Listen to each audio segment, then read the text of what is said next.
In this video, we're talking about the Intuition and Execution Trophy in EAFC 26, where you need to win a penalty shootout without missing. This trophy is very doable naturally, especially if you play Ultimate Team.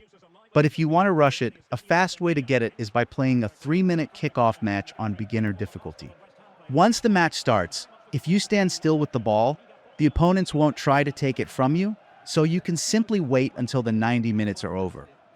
When the match ends, choose the option to go straight to the penalty shootout. Now, just try to win the shootout without missing any penalties. If you miss one, simply restart the match and try again.